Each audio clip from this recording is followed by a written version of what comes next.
Hocam yakın çekim yapma.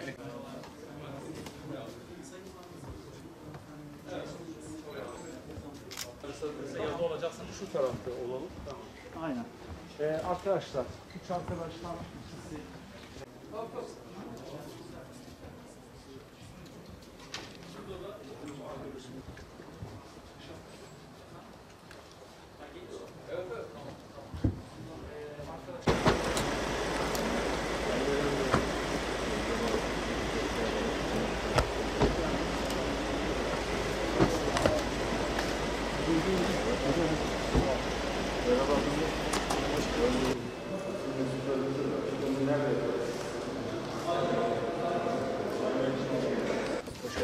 Hoş bulduk arkadaşlar, kolay gelsin. Hayırlı nöbetler. Evet, bunları ben görmemiştim. Bunlar yeni gelmiş. Gayet güzel. Sistemleri kurmuş. Evet. Özel süreçte yabancı çağda geldi. Tamam, hatta kalın. Hatta kalın, sizi ilgili birime aktarıyor. İlgili ekiplerini çıkartıyorlar. İntikal zamanlarını biliyorlar. Açıklamalı giderek buradaki arkadaşlarımıza kapatmışlar. Hızlı bir şey. Yani şimdi bu telefonla görüşen vatandaşımız Evet. oradaki arkadaşla görüşmeye devam Tabii, ediyor. şu an devam ediyor. Ha, oraya geçiyor. Evet. Tamam. Bu Şu an- ilk sadece ilk alım ve dağıtım işi. Evet. Hep bu şekilde. Evet, bu şekilde. Doğru mu? Evet, ilk Antalya'da pilot olarak başlamıştı. Hangi 2009 tarihte? 2009 yılında başlamıştı. Burada hedefimiz değil mi Sayın Genel Müdürüm, Sayın Daire Başkanı?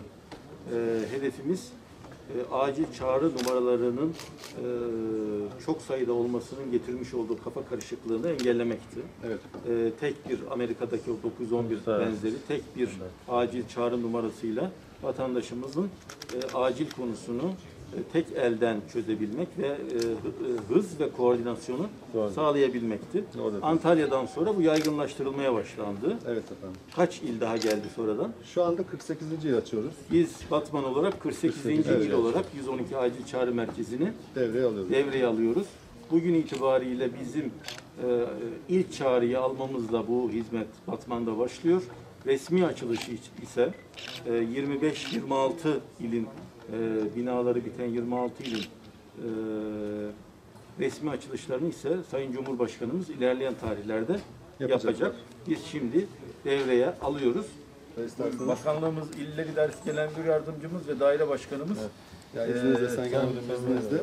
Yabancı havuzumuz var bizim. Ankara 112 çağrı merkezi üzerinden karşıladığımız, artık burada da arkadaşlarımız oraya yönlendirme yapabilecek. Biz İngilizce, Almanca, Rusça ve Arapça dillerinde yabancı çağrı karşılayabiliyoruz. Ve acil çağrı ihtiyacı olan yabancılara, ülkemizde yaşayan yabancı insanlara yardımcı oluyoruz. Bunun yanında bizim merkezi konum sistemi dediğimiz ELS sistemimiz var. Sağ taraftaki ekranda görüyorsunuz efendim. Önümüzdeki günlerde çağrılar arttıkça bunu daha net görebileceğiz. Yani emniyet devreye girdikten sonra emniyet jandarma bölgelerini otomatik tespit edebilen ve çağrı karşılayıcı personelimize... Yani ne oluyor? Telefonu arayan kişiyi 10 metre hassasiyete çapla kadar görebiliyoruz. yerini görüyoruz. 6 metre kadar düştü. Önümüzdeki günlerde inşallah Batman için de bu geçerli olacak efendim. Yani bu hassasiyet bize neye yarıyor? Vatandaş kendi olduğu konumunu bilemeyebilir, adresi bilemeyebilir. Bizim çağrı karşılayıcımız adresi alamazsa oradaki konum üzerinden ekiplere yine yönlendirme imkanına sahip oluyor. 17 milyon artı KDV'ye mal olan bir bina burası. Toplamda 80-85 kişi falan bulacak. 80'in üzerinde bir Evet Sayın Valim. personel olacak. Bir miktar odalarda boşluklar görüyorsunuz. İhalesini bilmiyorum arkadaşlar yaptılar herhalde. Tefişleriyle ilgili de eksikleri hızlı bir şekilde tamamlıyoruz bir taraftan. Şu andaki personel için ihtiyaç olanlar tamam. Diğerlerinde hem özel idare kaynaklarını hem bakanlığımız kaynaklarını kullanarak binamızın tamamını hallediyoruz. Yolu gördünüz biraz stabilize. Onu da karayollarına söyledik, halledecekler. Eğer karayolları halletmezse biz belediye olarak da hallederiz bir an evvel. Bu az kalan birkaç yüz metrelik stabilize alanın da asfaltlanmasını en kısa sürede çözeceğiz. Nerede yangın? Teşekkür ederim. Binatlı köyünde daha spesifik bir lokasyon verebilir misiniz? Ne tarafında Binatlı'nın? Hemen köy meydanından Evet. Büyük çaplı mı? O örtü yangını mı? Elektrik tellerinden. Elektrik tellerinden çıktı. Evet. Teşekkür ediyoruz. Ne sormamız lazım şimdi? Yaralı var mı? Yaralı var mı? Zarar gören? Yok, yaralı falan bir şey yok. Biz zaten sular bakıyoruz ama gene de itfaiye kontrol altına aldık diye. Siz de uğraşıyorsunuz. Tamam.